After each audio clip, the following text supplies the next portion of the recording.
Hello everyone, welcome to Shifali cooking classes. आज मैं बनाऊंगी क्रिस्पी फ्राइज़। यहाँ मैं रेगुलर फ्राइज़ में कुछ ट्विस्ट देने वाली हूँ और उसे सुपर क्रिस्पी, सुपर क्रंची और एक बहुत टेस्टी कोटिंग देने वाली हूँ। तो इसके लिए सबसे पहले हमें चाहिए आलू। तो यहाँ मैंने ये लंबा आलू लिया है, इसे हम पहले छील लेंगे।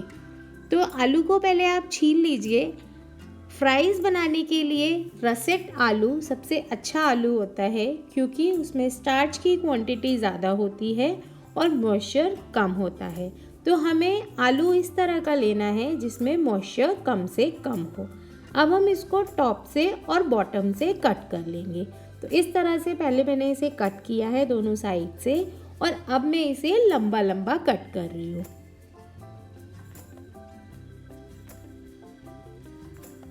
तो ये देखिए, इस तरह से मैंने इसे लंबा कट किया। अब मैं इसको छोटा छोटा फिंगर्स में कट करूँगी। तो इस तरह से आप एक साइज़ डिसाइड कर लीजिए और उस अकॉर्डिंग इक्वल साइज़ के पतले पतले फ्राइज़ कट कर लीजिए। बहुत सारी मशीनें मार्केट में अवेलेबल हैं, लेकिन इसे हाथ से भी इजीली कट किया जा सकता है और एक बहुत अच्छा शेप दिया जा सकता है। अब मैं इसे ठंडे पानी में धोऊंगी। तो हमें इसे तब तक धोना है जब तक इसका पानी एकदम क्लीन नहीं हो जाता है। तो अभी आप देख सकते हो पानी हल्का सा वाइट है, तो मैं इसे इस बोल से निकालकर साफ पानी में वापस से धोऊंगी। तो तब तक धोना है जब तक पानी एकदम क्लीन नहीं आ जाता है। तो यहाँ मेरा सेकेंड टाइम में ही पानी एकदम क्लीन हो गया है, वाइट नहीं हुआ है। तो अब मैं इसे और नहीं धोऊंगी। इधर मैंने एक बर्तन में पानी गर्म किया, इसमें मैं 1 टीस्पून नमक ऐड करूँगी और साथ ही जो फ्राइज़ हमने कट किए हैं वो ऐड करूँगी। इसे हमें मीडियम टू हाई फ्लेम पर 3 मिनट के लिए कुक करना है। इसे हम 2 से 3 मिनट हम कुक करेंगे, मीडियम टू हाई फ्लेम रखेंगे। बेसिकली हमें इसे 20 to 30% ही कुक करना है। तो 20 to 30% 2 से 3 मिनट में कुक हो जाता है। मैंने गैस बंद कर दिया है। इधर मैंने एक बोल लिया है जिसमें फ्रिज का ठंडा पानी है। इसमें हम फ्राइज़ को ट्रांसफ़र करेंगे। इसका रीज़न ये है कि एक तो इसकी कैरी ओवर कुकिंग रुक जाएगी, हमारा जो आलू है वो एकदम ठंडा हो जाएगा, और इसे हमें 2 बार धोना है जिससे आलू जो हमारी फ्राइज़ हैं वो कम्प्लीटली ठंडे हो जाएं। तो 2 बार वॉश करने के बाद आप देख सकते हो ये बहुत ज़्यादा कुक नहीं हुआ है, लगभग 20 to 30% ही ये कुक है और प्रॉपर ये शेप में है। अब मैंने इसे एक कपड़े पर सुखाना है। तो मैं इसे आधे से 1 घंटे के लिए कम्प्लीटली ड्राई होने के लिए छोड़ दूँगी। यहाँ 1 घंटा हो गया है, ये अच्छे से ड्राई हो गए हैं। अब हम इन्हें डीप फ्राई करेंगे।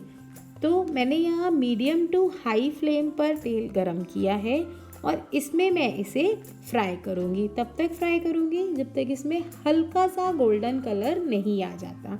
हमें यहाँ बहुत डार्क कलर नहीं चाहिए, हम इसे रेड नहीं करेंगे और हम इसे बाद में रीफ्राई करने वाले हैं। तो यहाँ आप देख सकते हो इसमें हल्का सा कलर आ गया है। अब मैं इसे निकाल लूँगी। तो एक्सेस ऑयल निकाल लीजिए और इसको एक प्लेट में ट्रांसफ़र कर लीजिए। यहाँ हमारे फ्राइज़ एकदम तैयार हो गए हैं। अब हम एक कोटिंग बनाएंगे। तो इसके लिए सबसे पहले हमें चाहिए 1/4 कप पानी। इसमें हम ऐड करेंगे 1.5 tablespoon rice flour, 1.5 tablespoon ही मैं यहाँ ऐड करूँगी cornflour, 1.5 tablespoon maida. Salt हम अपने टेस्ट के अकॉर्डिंग ऐड करेंगे। 1/4 टीस्पून ऐड करेंगे garlic powder, 1/4 teaspoon onion powder, और इधर मेरे पास ये पिज़्ज़ा ऑरिगेनो है, इसे मैं ऐड करूँगी 1 टीस्पून।